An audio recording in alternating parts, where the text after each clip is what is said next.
Well, StreamYard says I'm live, so that must be true.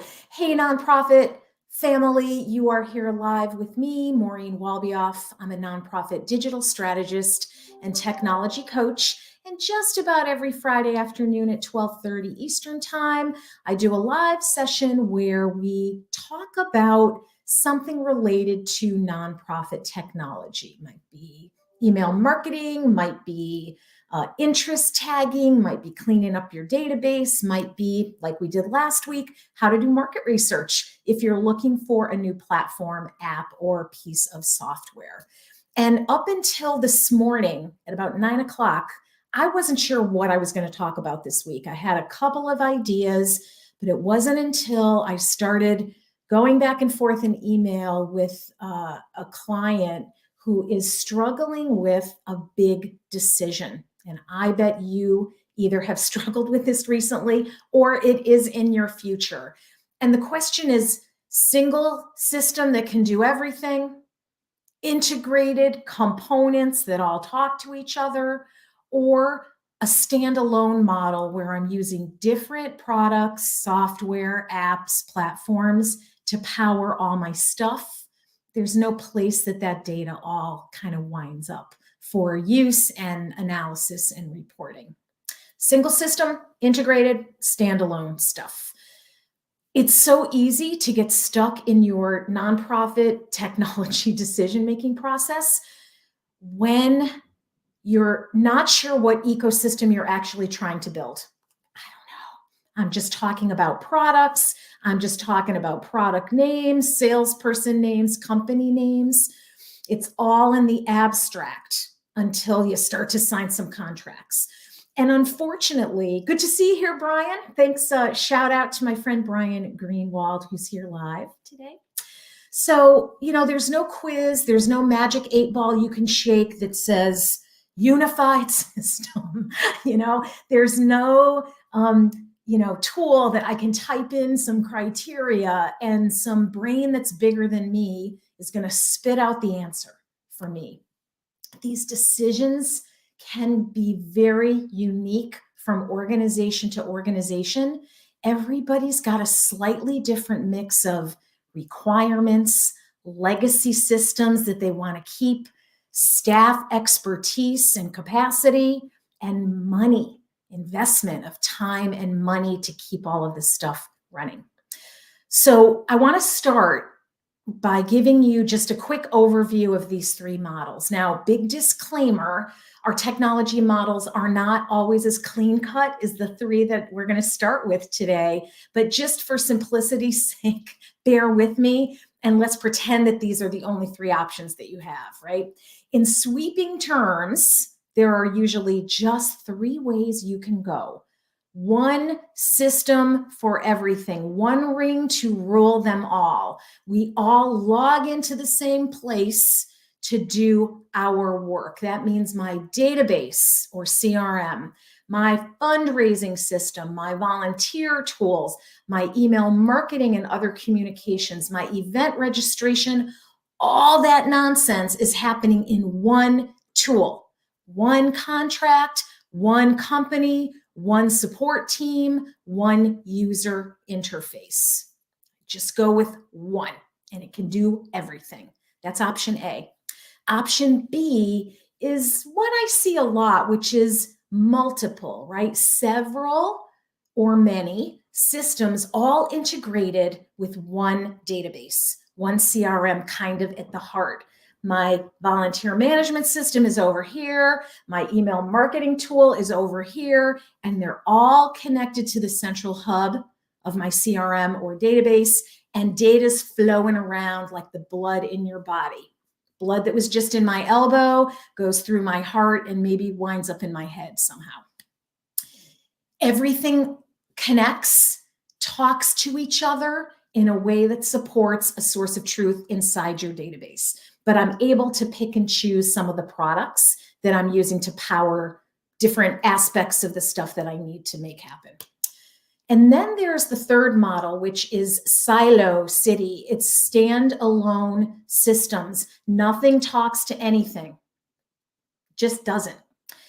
This model although it certainly is used by many, many organizations of all different sizes and missions, relies purely on people power to keep the data moving around from your elbow to your ear.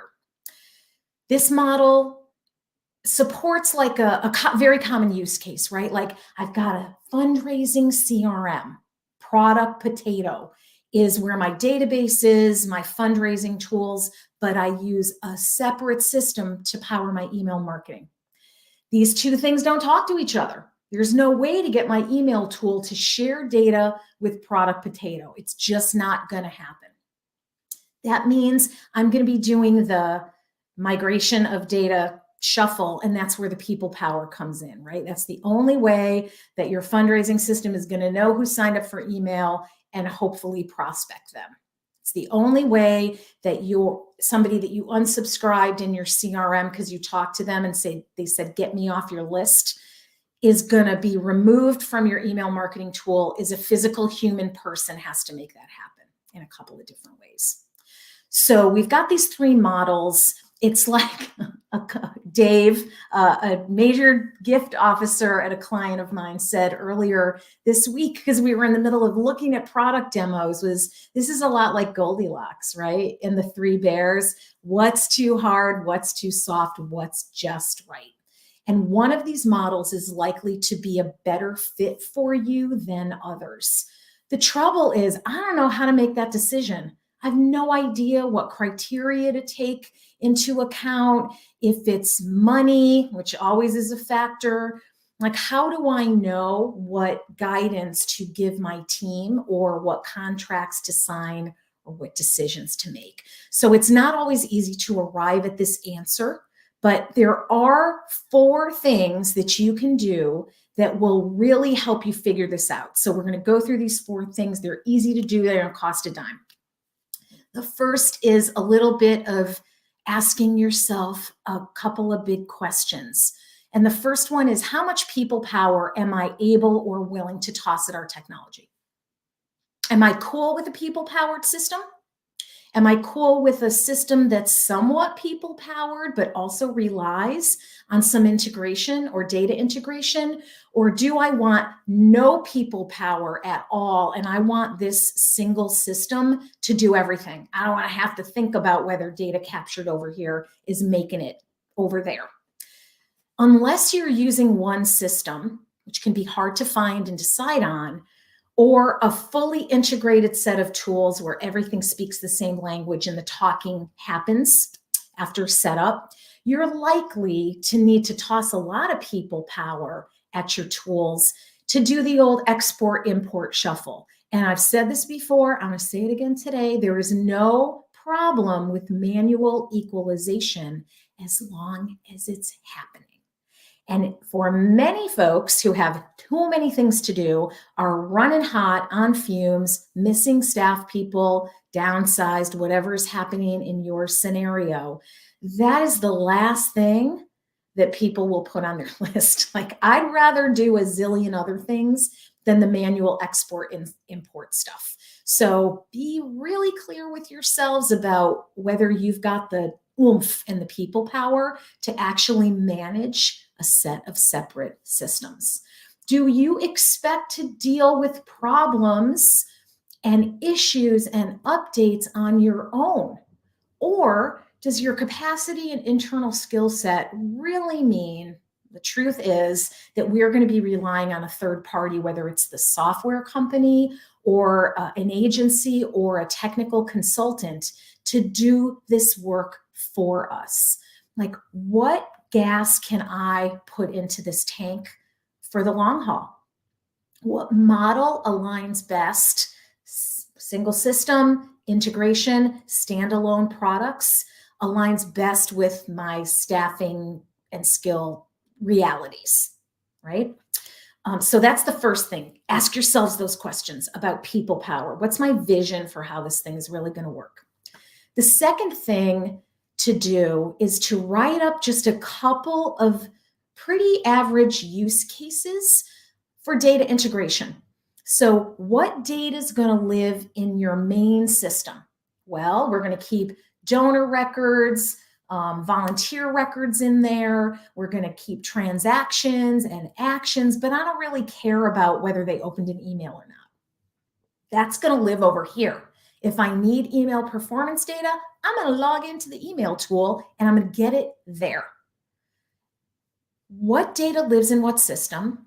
What types of data needs to move around for these specific scenarios? How often does it need to move? Does everything need to move, or just like first name, last name, address, and contact information? So write out a couple of very common use cases, right? Like Mary is a new donor. Her data is going to go in here after she makes a donation. Then what happens? Then what happens? Then what happens?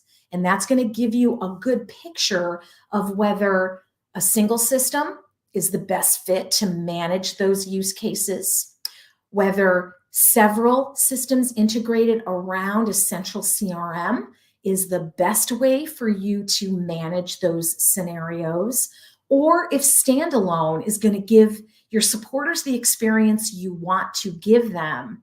And not a lot of data needs to move back and forth every minute of the day. You might be able to get away with a once a week kind of equalization. So get clear on what this technology needs to do. The third thing I want you to spend a minute on is math, like my most hated thing, is doing the math. What are the rough costs for each of these models? And if you've been in the middle of a demo and selection or an evaluation and selection process inside your organization, looking around at some other systems that might be a better fit for your needs, you might have some pricing. If you don't, you're going to have to guess, you're going to have to Google. There's some products, as we mentioned last week in the market research, very transparent pricing, others as opaque as you can possibly be. So it's just going to be a guess. But if you do have the ability to come up with rough costs for each of these models, I'm going to use one product for everything. Here's about how much that's going to run me over a given 2 or 3 year period based on publicly available information or information that you've received in a proposal. What are the rough costs for using a central CRM that can do some things but not everything? And then bringing those other platforms in. Be sure to think about integration costs, the cost to keep each of these separate systems running.